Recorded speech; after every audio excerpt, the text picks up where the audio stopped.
کمیته ولایت‌های فوق‌العاده تاجیکستان خبر داد که شام 27 مارس سال 2023 ساعت 18:20 در کون انگشت شوراب واقع در شهرک شوراب در کنار شهر اسفره ولایت سوخت در شمال جمهوری به علت اخراج گاز کربن دو انگشتکن جان خود را از دست دادند.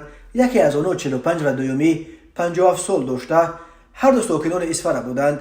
بنا به اطلاع نشر شده به جای حادثه فوراً یک دسته خدمات جمهوری نیمه نظامی نجاتدهی کوهی کمیته ولایت‌های فوق‌العاده در شهر خوجند فرستاده شد. نجات بخشان جسدهای هلاک شدگان را از عمق کان بیرون آورده به مقامات دخل‌دار سپردند. کمیسیون خدمات نظارت بی‌خطری در صنعت سبب‌های فاجعه را تحقیق می‌کند. این نخستین مورد هلاکت انگشتکنان در کان انگشت شوراب نیست.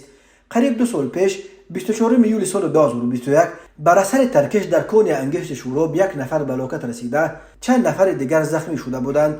مقامات گفتند ترکش از گازی که از داخل نهرهای زیر زمینی کان خارج می شود به عمل آمده است. حسین بابازاده سرمهندس کان انگشت شوراب گفت حادثه تخمیناً ساعت 16:03 رخ داده و عبدالمنان توشبایف سردار بریگاد کارگران در جای حادثه به هلاکت رسید. توشبایف 61 سال داشت.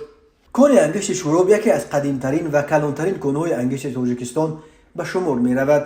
در دوران شوروی در این کان 3000 نفر کار میکرد و سالانه 10 میلیون تن انگشت استحصال میشد. حالا سالانه از این کان 32000 تن انگشت استخراج میکنند و در کان شوراب فعلا حدود 400 نفر کار میکنند.